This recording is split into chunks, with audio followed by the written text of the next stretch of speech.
प्यारे बच्चों, स्वागत है आप सभी का पॉली वाला टेक्निक की एक नई वीडियो में। कैसे हैं आप सभी? उम्मीद करता हूं कि आप सभी काफ़ी अच्छे होंगे, बेहतरीन होंगे, स्वस्थ होंगे, शानदार होंगे और आप अपनी तैयारी को बेहतरीन तरीके से कर रहे होंगे। इस वीडियो लेक्चर में हम पॉलिटेक्निक प्रवेश परीक्षा 2026 के इंपॉर्टेंट क्वेश्चंस को देखने वाले हैं, एक्सपेक्टेड टाइप के क्वेश्चंस को देखने वाले हैं, जो इस बार आपके प्रवेश परीक्षा में पूछे जा सकते हैं। वीडियो को ध्यान से देखेंगे, सारी चीज़ों को समझेंगे और इससे पहले मैं आप सभी प्यारे बच्चों को बताना चाहूँगा कि जितने भी नए बच्चे हैं चैनल को सब्सक्राइब जरूर कर लेंगे और इसके साथ-साथ अगर आपके पास पढ़ने के लिए नोट्स नहीं है, ई-बुक नहीं है, इंपॉर्टेंट क्वेश्चंस के पीडीएफ चाहिए, आपको मॉडल पेपर के सेट चाहिए क्योंकि बहुत सारे बच्चे नोट्स वगैरह तैयार नहीं करते हैं और लास्ट में अगर आपका एग्जाम के लिए 2 दिन है, 3 दिन है, 1 दिन है, फिर भी वो अगर आपके पास नोट्स रहता है तो रिवीजन के लिए, पढ़ने के लिए वो बेस्ट होता है। तो अगर आपके पास ये सारी चीज़ें नहीं है, इसके साथ-साथ आपको पिछले साल के ओरिजिनल क्वेश्चन पेपर भी देखने को मिल जाएँगे।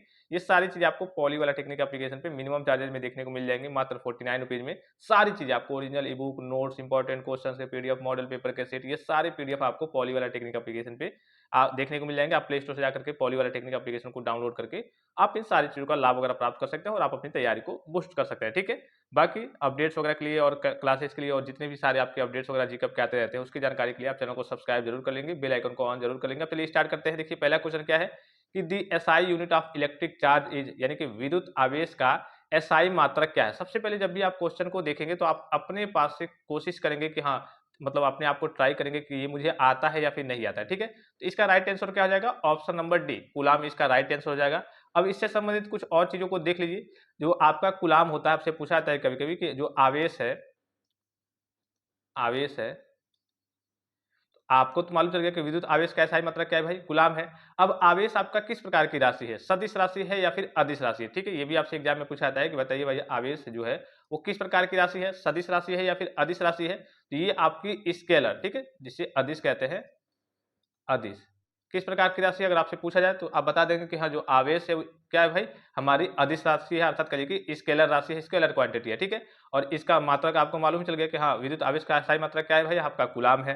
फिर एक और चीज़ आपसे पूछा जाता है कभी-कभी एग्जाम में कि 1 कूलाम बराबर कितना होता है, ठीक है? 1 कूलाम बराबर आपका कितना होता है? तो 1 कूलाम बराबर कितना होता है? 6.25 इंटू 10 टू पावर 18 इलेक्ट्रॉनों पर आवेश, ठीक है? यानी कि 6.25 इंटू 10 टू पावर 18 इलेक्ट्रॉनों पर आवेश इक्वल टू क्या होता है? आपका 1 कूलाम होता है। और ये भी आपको याद रखना है कि आवेश जो है वो हमेशा संरक्षित रहता है, सुरक्षित रहता है। ना ही वो क्या होता है? ना ही वो उत्पन्न होता है, ना ही वो उत्पन्न होता है और ना ही वो क्या होता है भाई? ना ही वो नष्ट होता है। जैसे कोई भी चीज़ हो गई तो एक तरीके से कह सकते हैं उसको, ये ना ही उत्पन्न होती है और ना ही कभी नष्ट होती है। वो हमेशा क्या रहती है भाई? संरक्षित रहती है, सुरक्षित रहती है, ठीक है? और आपको तो ये तो मालूम होगा कि जब समान आवेश आस-पास आते हैं तो क्या करते हैं? दूर भागते हैं। जब विपरीत टाइप के आवेश आते हैं तो क्या होते हैं? आपस में एक तरीके से जुड़ने का कहीं के प्रयास करते हैं, जैसे आपने सुना होगा। जैसे ये प्लस हो गया, ये प्लस हो गया, तो ये दोनों प्लस-प्लस है तो ये आपस में क्या करेंगे? आपस में एक तरीके से टकराएँगे नहीं, आपस आप मतलब पास-पास आने की कोशिश नहीं करेंगे, दूर भागेंगे दोनों, ठीक है? वहीं अगर एक माइनस हो और एक प्लस हो तो ये क्या करेंगे? दोनों आपस में आने की, आपस में मिलने की कोशिश करेंगे। ये तो लगभग सभी बच्चों को मालूम होगा, ठीक है? अब चलिए नेक्स्ट क्वेश्चन की ओर चलते हैं, दूसरे क्वेश्चन की ओर चलते हैं। देखिए दूसरा क्वेश्चन क्या है? Which device is used to measure electric current, यानी कि विद्युत धारा मापने के लिए किस उपकरण का उपयोग किया जाता है? विद्युत धारा मापने के लिए किस उपकरण का उपयोग किया जाता है? तो इसे हम क्या कहते हैं भाई? अमीटर, ठीक है? ऑप्शन नंबर देखिए, ऑप्शन नंबर क्या हो जाएगा? बी इसका राइट आंसर हो जाएगा। विद्युत धारा मापने के लिए किस उपकरण का उपयोग किया जाता है? तो अमीटर का उपयोग किया जाता है। अब अमीटर धारा मापता है और इसे किस क्रम में जोड़ा जाता है? ये पूछ लिया जाता है कभी-कभी आपसे कि अमीटर को, एमीटर कहिए या फिर अमीटर कहिए, एमीटर को किस क्रम में जोड़ा जाता है? समांतर क्रम में या फिर श्रेणी क्रम में जोड़ा जाता है, ठीक है? तो इसको किस क्रम में जोड़ा जाता है? समांतर क्रम में या फिर श्रेणी क्रम में? तो इसको हमेशा आपका सीरीज में, हमेशा याद रखेंगे इसको। अमीटर को हमेशा किसमें जोड़ा जाता है? सीरीज में, अर्थात श्रेणी क्रम में जोड़ा जाता है। किसमें जोड़ा जाता है भाई? श्रेणी क्रम में जोड़ा जाता है। तो अगर आपसे ये पूछ दे कि अमीटर को किस क्रम में जोड़ा जाता है, तो आप बता देंगे कि हाँ, अमीटर को भाई श्रेणी क्रम में जोड़ा जाता है। और इसका प्रतिरोध क्या होता है? बहुत कम होता है, आदर्श रूप से कह सकते हैं शून्य होता है। जो अमीटर का कहिए कि प्रतिरोध होता है वो बहुत कम होता है, आदर्श रूप से आप कह सकते हैं कि शून्य होता है। और अमीटर को कली की पार करने वाली धारा का मान एम्पियर में होता है। ये तो आपको मालूम होगा कि जो भी आपकी धारा होती है वो आपकी एम्पियर में होती है, ठीक है? अब चलिए आगे चलते हैं, नेक्स्ट क्वेश्चन की ओर चलते हैं।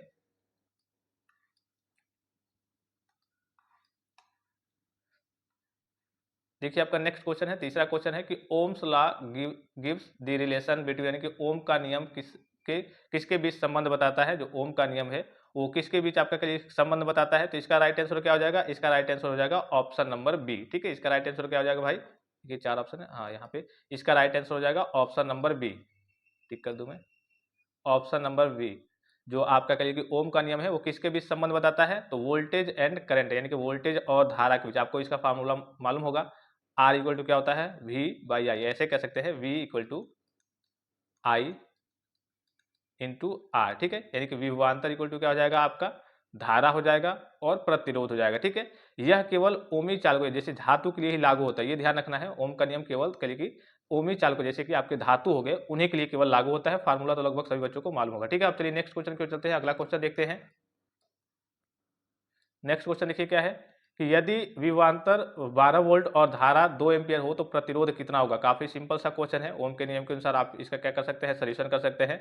आपका यहाँ पे गिवन क्या है, देखिए ओम यहाँ पे दिया हुआ है आपका विभवांतर यानी कि वी दिया हुआ है 12 वोल्ट। ठीक है, फिर आपका कहिए कि धारा दिया हुआ है, आई दिया हुआ है आपका 2 एम्पियर।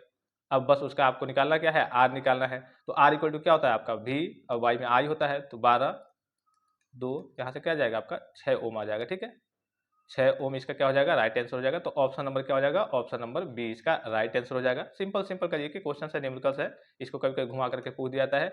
अब देखिए नेक्स्ट क्वेश्चन क्या है कि रजिस्टर्स इन सीरीज है, यानी कि श्रेणी क्रम में कहिए कि श्रेणी क्रम में जुड़े प्रतिरोधकों में क्या होता है, श्रेणी क्रम में जुड़े प्रतिरोधकों में क्या होता है, तो इसमें क्या होता है, समान धारा। जब भी आपका श्रेणी क्रम में प्रतिरोध को कहिए एक तरीके से जोड़ा जाता है तो इसमें क्या होती है भाई, आपकी जो धारा होती है वो क्या होती है, समान होती है। ठीक है, तो ऑप्शन नंबर क्या हो जाएगा, same current. Option number B इसका क्या हो जाएगा, राइट आंसर हो जाएगा। कुल प्रतिरोध क्या होता है, तो आपको मालूम है कुल प्रतिरोध आर इक्वल टू क्या हो जाएगा आपका, R1 R2 R3, सबका क्या होता है भाई, आपका योग होता है। ठीक है, डॉट डॉट डॉट RN तक आपका हो जाता है। ठीक है, और याद रखना है विभवांतर प्रतिरोध के कहिए कि विभवांतर प्रतिरोध के अनुपात में विभाजित होता है, जैसे V इक्वल टू आपका क्या हो जाएगा, V1 V2। ठीक है, ऐसे हो जाता है। और ये भी आपको याद रखना है कि यदि एक प्रतिरोध खराब हो जाए तो पूरा परिपथ टूट जाता है। ठीक है, इसको आपको याद रखना है, यदि एक प्रतिरोध आपका खराब हो जाए तो पूरा क्या होता है, आपका जो परिपथ है वो आपका टूट जाता है। यदि आपका श्रेणी क्रम में एक प्रतिरोध क्या होता है भाई, एक प्रतिरोध कोई खराब हो जाता है तो पूरा आपका परिपथ टूट जाता है। ठीक है, पूरा जो आपका कहिए कि सर्किट एक तरीके से वो टूट जाता है। अब चलिए नेक्स्ट क्वेश्चन की ओर चलते हैं। देखिए नेक्स्ट क्वेश्चन क्या है, देखिए 4 ओम के तार को खींचकर लंबाई दोगुनी कर दी जाए, नया प्रतिरोध क्या होगा। कि जब भी आपका मान लीजिए कि कोई भी तार हो गया, तो जब भी तार को खींच करके लंबा किया जाता है तो उसकी लंबाई क्या हो जाती है भाई, लंबाई मान लीजिए कि आपकी यहाँ पे 2L हो जाएगी, लंबाई यहाँ पे आपकी 2L हो जाएगी भाई, यहाँ पे हम दोगुना कर रहे हैं। ठीक है, और जो उसका कहिए कि मोटाई है, अनुप्रस्थ काट का क्षेत्रफल है, वो क्या हो जाएगा भाई, आपका आधा हो जाएगा। ठीक है, A/2 हो जाएगा, जिससे क्या हो जाएगा, मूल प्रतिरोध आपका क्या हो जाता है, जो मूल प्रतिरोध है जो आपका ज्ञात करना है यहाँ पे नया प्रतिरोध, मूल प्रतिरोध क्या होता है आपका 4 गुना हो जाता है। तो आप डायरेक्टली इस फार्मूले से भी निकाल सकते हैं, एन स्क्वायर इंटू आर। ठीक है, डायरेक्टली इस फार्मूले से निकाल सकते हैं। जैसे यहाँ पे क्या हो जा रहा है कि 4 ओम के तार को खींचकर लंबाई दोगुनी कर दी जाए, यहाँ पे क्या कर दी जाएगी, दोगुनी कर दी जा रही है। ठीक है, तो यहाँ पे आपका दोगुना किया जा रहा है, तो 2 का मतलब एन यहाँ पे क्या है आपका, कई गुना किया जा रहा है, 2 गुना 4 गुना 8 गुना, तो एन का मान यहाँ पे आपका दोगुना किया था 2 हो जाएगा, तो 2 का स्क्वायर और इंटू में आपका आर दिया हुआ है 4 दिया हुआ है। ठीक है, तो 4 फिर यहाँ से क्या हो जाएगा आपका 4 हो जाएगा और ये इंटू 4 हो जाएगा, तो 16 हो जाएगा। ठीक है, सिंपल है, इस फार्मूले से आप डायरेक्टली जितना जितना गुना कहे कि हाँ 4 ओम के तार के कलिए कि खींच करके, या फिर कहिए कि 4 ओम के तार को खींच करके 4 गुना किया जाता है, तो नया प्रतिरोध क्या होगा, मूल प्रतिरोध क्या होगा। तो इस फार्मूले से एन स्क्वायर इंटू आर से डायरेक्टली आप निकाल सकते हैं, क्योंकि जब भी आपका कहिए कि अगर लंबाई दोगुना किया जाएगा तो आपका लंबाई 2L हो जाएगा, और आपका इसका कहिए कि अनुप्रस्थ काट का जो क्षेत्रफल है वो A/2 हो जाएगा, तो मूल प्रतिरोध आपका क्या हो जाएगा, 4 हो जाएगा। ठीक है, 4 यहाँ पे दिया हुआ है और 4 से कहिए कि यहाँ पे आप फिर मल्टीप्लाई कर देंगे, 4 चौको 16, इसका राइट आंसर हो जाएगा। तो इस फार्मूले से फिर से एक बार रिपीट करके बता दूं, एन स्क्वायर इंटू आर, इससे आपको निकाल लेना है। ठीक है, एन यहाँ पे क्या हुआ है, कितना गुना किया जा रहा है, तो 2 गुना किया जा रहा है, तो 2 का स्क्वायर हो जाएगा। फिर आपका कहिए कि आर दिया हुआ है, प्रतिरोध दिया हुआ है आपका 4 दिया हुआ है, तो 2 दूना यहाँ पे 4 हो जाएगा, 2 का स्क्वायर आपका 4 हो गया और 4 हो गया 16, इसका राइट आंसर हो जाएगा 16 ओम। ठीक है, ओम आपको ध्यान रखना है, तो ऑप्शन नंबर डी इसका राइट आंसर हो जाएगा। ठीक है, इस प्रकार से ट्रिकी क्वेश्चन कई बार आपके एग्जाम में पूछे जाते हैं। ठीक है, इसको आपको थोड़ा सा ध्यान देना है, फार्मूला आपको याद कर लेना है। फिर देखिए नेक्स्ट क्वेश्चन क्या है आपका, अगला क्वेश्चन क्या है, देखिए अगला क्वेश्चन देखिए कि धारा का तापन प्रभाव किसमें उपयोग नहीं किया जाता है। धारा का जो तापन प्रभाव है वो किसमें उपयोग नहीं किया जाता है, तो इसका सही आंसर कौन सा हो जाएगा, ऑप्शन नंबर सी। ठीक है, जो आपका विद्युत पंखा होता है उसमें कहिए कि धारा का कहिए कि तापन का कहिए कि प्रभाव का उपयोग नहीं किया जाता है। तो ऑप्शन नंबर क्या हो जाएगा? ऑप्शन नंबर सी इसका राइट आंसर हो जाएगा। और पंखा धारा के चुंबकीय प्रभाव यानी कि मोटर सिद्धांत पर कार्य करता है, ताप पर नहीं। ये तो आपको मालूम होगा। जो आपका कहिए कि पंखा है तो धारा की ये क्या करता है भाई? धारा के चुंबकीय चुंबकीय प्रभाव पर यानी कि मोटर सिद्धांत पर काम करता है, तापन पर काम नहीं करता है। जो भी आपका विद्युत पंखा हो गया वो चुंबकीय प्रभाव यानी कि मोटर के सिद्धांत पर कार्य करता है, तापन पर कार्य नहीं करता है। और तापन का के प्रभाव का सूत्र आपको मालूम होगा। तापन प्रभाव का सूत्र क्या होता है भाई? H=I²RT। ये आपको याद रखना है। तापन का तापन का प्रभाव का सूत्र क्या होता है? H=I²RT यानी कि जूल का तापन नियम, जिसे जूल का तापन नियम भी कहते हैं। ठीक है। अब चलिए ये भी तो आपको मालूम होगा। और हाँ, ये भी आपको याद रखना है कि इस्त्री और हीटर में नाइक्रोम यानी कि उच्च प्रतिरोध तार होता है। जो भी आपकी इस्त्री होती है, जो आपका प्रेस होता है और हीटर होता है, उसमें नाइक्रोम यानी कि उच्च प्रतिरोध तार होता है। ये सभी बच्चों को लगभग लगभग मालूम होगा। और फ्यूज की बात करें, फ्यूज तार अधिक धारा हाँ, जो फ्यूज तार होता है वो अधिक धारा से गर्म की ओर कली के होकर पिघलता है और परिपथ को बचाता है। जो भी आपका फ्यूज तार होता है वो अधिक धारा से गर्म होकर क्या होता है? जो फ्यूज का तार होता है तो फ्यूज तार अधिक धारा से गर्म होकर, अधिक धारा हो गई है तो वो गर्म होकर क्या होगा? पिघलेगा और परिपथ को क्या करता है? बचाता है। ठीक है। अब चलिए आगे क्यों चलते हैं, नेक्स्ट क्वेश्चन क्यों चलते हैं। इसका राइट आंसर मैंने आपको बता दिया, ऑप्शन नंबर सी इसका राइट आंसर हो जाएगा। देखिए नेक्स्ट क्वेश्चन क्या है कि electric power is given by यानी कि विद्युत शक्ति का सूत्र क्या है? तो विद्युत शक्ति का सूत्र क्या हो जाएगा? ऑप्शन नंबर कहिए कि बी, P इक्वल टू क्या होता है? P equal to I² into R. ठीक है। इसके देखिए शक्ति के सूत्र से आपका ऐसे निकाल सकते हैं, P equal to V into आपका I होता है। ठीक है। फिर आपका दूसरा हो जाएगा P इक्वल टू I²R। ठीक है।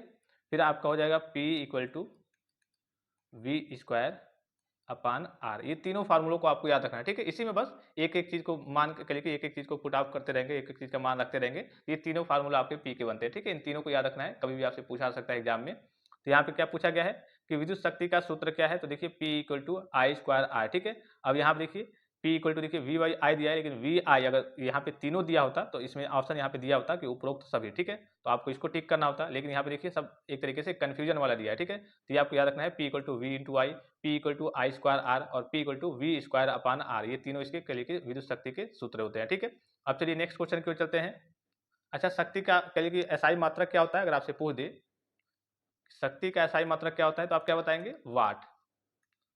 भाई अगर आपसे पूछ दे कि शक्ति का एसआई मात्रक बताइए क्या होता है तो आप क्या बताएंगे भाई? शक्ति का जो एसआई मात्रक होता है वो वाट होता है। शक्ति का एसआई मात्रक क्या होता है? वाट होता है। और एक वाट बराबर कितना होता है? 1 जूल प्रति सेकंड। ठीक है। अगर आपसे पूछे कि 1 वाट बराबर बताइए कितना होता है तो आप क्या बताएंगे? 1 वाट बराबर 1 जूल प्रति सेकंड। क्या बताएंगे भाई? 1 जूल प्रति सेकंड। और ये भी आपसे एक पूछा जाता है क्वेश्चन कि एक अश्व शक्ति बराबर कितना होता है? एक, जिसे हॉर्स पावर कहते हैं, 1 HP बराबर कितना होता है? तो ठीक है। तो ये भी आपको याद रखना है, 746 वाट। 746 वाट। ये भी आपका एक ट्रिकी क्वेश्चन है, पूछा जाता है कि एक हॉर्स पावर यानी कि एक अश्व शक्ति बराबर कितना होता है? तो 700 आपका 46 वाट होता है। फिर 1 वाट बराबर कितना होता है? तो 1 वाट बराबर 1 जूल प्रति सेकंड आपका होता है। अब चलिए आगे की ओर चलते हैं, नेक्स्ट क्वेश्चन को देखते हैं। देखिए नेक्स्ट क्वेश्चन क्या है आपका कि 100 वाट का बल्ब 10 घंटे उपयोग किया जाए, ऊर्जा खपत किलोवाट आवर में कितनी होगी? यानी क्या क्या क्या गया है यहाँ पे कि 10 वाट का एक बल्ब है। आप बल्ब भाई घर में यूज करते होंगे, जो रेड वाला पहले आता था पुराने जमाने में, वो 100 कहिए कि लगभग लगभग 100 वाट के आसपास, अर्थात 100 वाट के आसपास का ही रहता था, 90 वाट 100 वाट का। तो 100 वाट का बल्ब आप 10 घंटे मान लीजिए कि उपयोग कर रहे हैं, तो ऊर्जा खपत यानी कि ऊर्जा खपत कितनी होगी, कितना वो एनर्जी एक तरीके से लेगा। ठीक है। इसको कैसे निकालेंगे भाई? तो आपको मालूम है कि इसका सूत्र होता है ऊर्जा equal to energy equal to, पहले सूत्र देख लीजिए, इक्वल टू शक्ति पावर आपका मल्टीप्लाई में रहेगा समय। ठीक है। यानी कि E इक्वल टू आप कह सकते हैं energy equal to P into T. ठीक है। अब देखिए यहाँ पे दिया हुआ है कि 100 वाट का बल्ब 10 घंटे उपयोग किया जाता है। टाइम क्या दिया हुआ है? यहाँ पे टी का मान दिया हुआ है हमारा कि 10 घंटे। ठीक है। और यहाँ पे दिया हुआ है हमारा कि वाट जो पावर है 100 वाट दिया हुआ है। ठीक है। 100,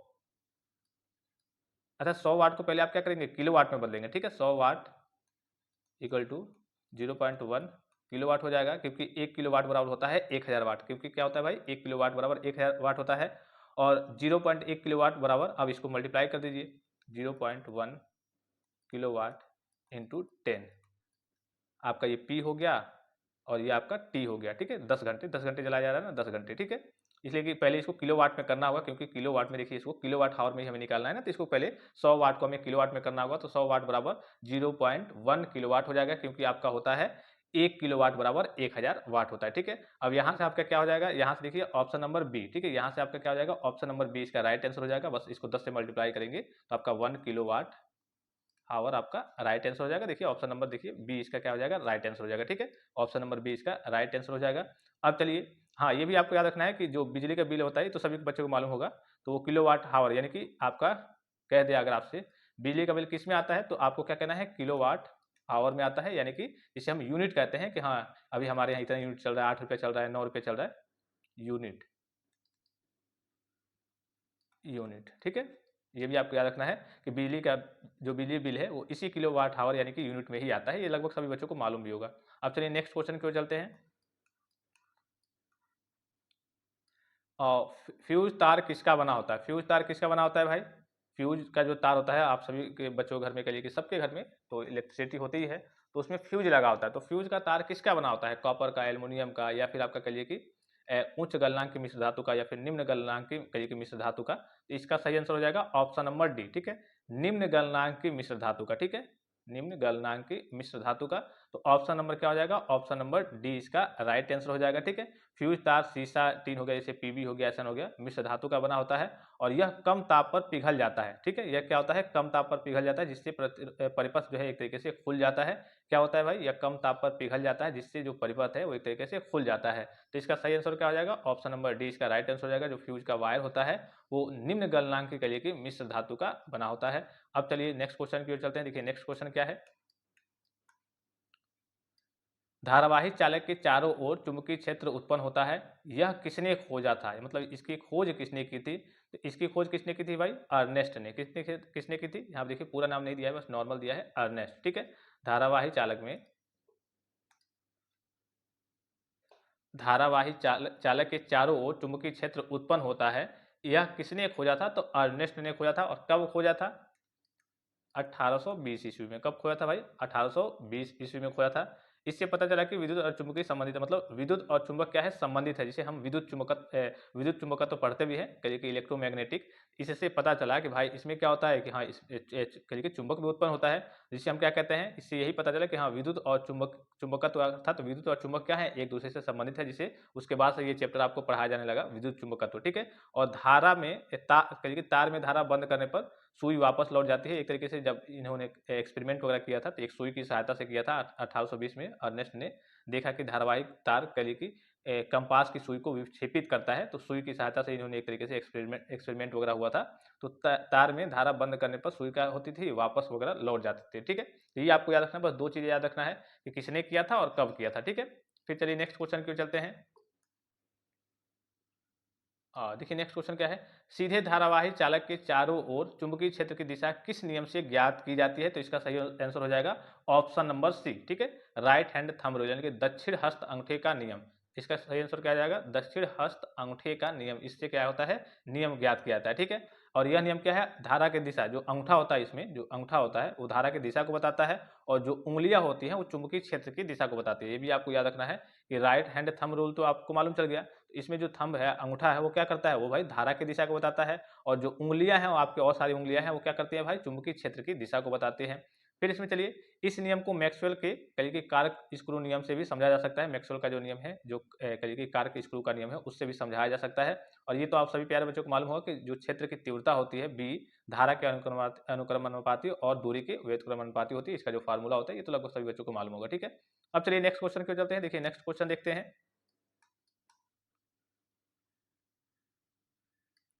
कि विद्युत चुंबक चुंबक की सामर्थ्य कैसे बढ़ाई जा सकती है। जो भी आपके विद्युत चुंबक होते हैं उनकी सामर्थ्य कैसे बढ़ाई जा सकती है? तो ज़ाहिर-सी बात है कि जब हम धारा बढ़ाएँगे तो उसका सामर्थ्य बढ़ेगा। तो ऑप्शन नंबर देखिए, ऑप्शन नंबर सी इसका क्या हो जाएगा भाई? आपका राइट आंसर हो जाएगा कि विद्युत चुम्बक की सामर्थ्य कैसे बढ़ाई जा सकती है? तो इंक्रीजिंग करंट यानी कि धारा को बढ़ा करके उसका कहिए कि जो कहिए कि सामर्थ्य है उसको हम क्या कर सकते हैं भाई? बढ़ा सकते हैं।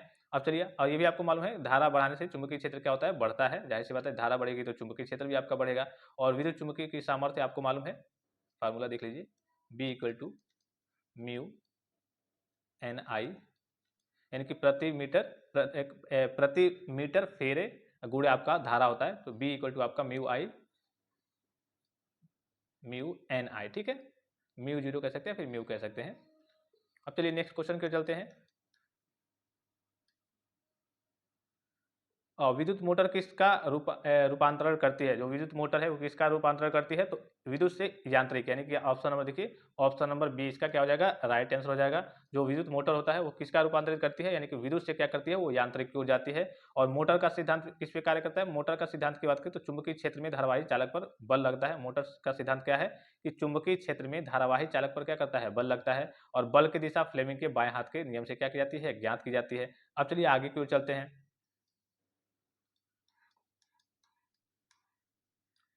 चुंबकीय क्षेत्र में धारावाही चालक पर बल की दिशा ज्ञात करने के लिए किस नियम का उपयोग किया जाता है? तो इसका आंसर हो जाएगा ऑप्शन नंबर बी फ्लेमिंग का क्या होता है? बाएं हाथ का नियम ठीक है।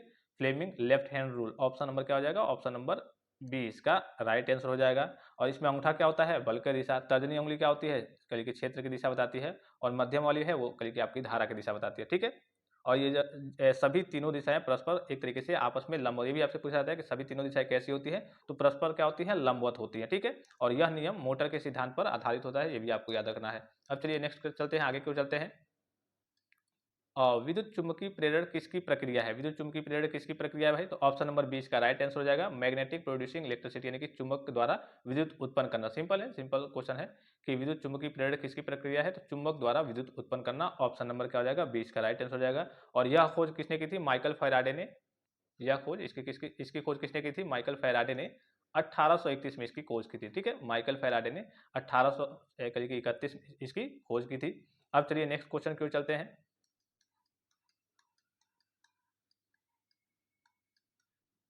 अब देखिए नेक्स्ट क्वेश्चन है कि स्टेप अप ट्रांसफार्मर में क्या होता है? इसका राइट आंसर क्या होगा? आप सभी प्यारे बच्चों को क्या करना है? कमेंट बॉक्स में कमेंट करके बताना है। और फिर एक बार रिपीट करके बता दूं कि अगर आपको सभी सब्जेक्ट के नोट्स, प्रैक्टिस सेट के पीडीएफ, इंपॉर्टेंट क्वेश्चंस के पीडीएफ, ये सारी चीजें चाहिए तो प्ले स्टोर से जाकर के पॉलीवाला टेक्निक एप्लीकेशन को डाउनलोड करके आप इन सारी चीजों का लाभ प्राप्त कर सकते हैं और आप अपनी तैयारी को बूस्ट कर सकते हैं। फिलहाल इस वीडियो में इतना ही, इजाजत दीजिए। धन्यवाद, थैंक्स फॉर वॉचिंग। मिलते हैं नेक्स्ट वीडियो में।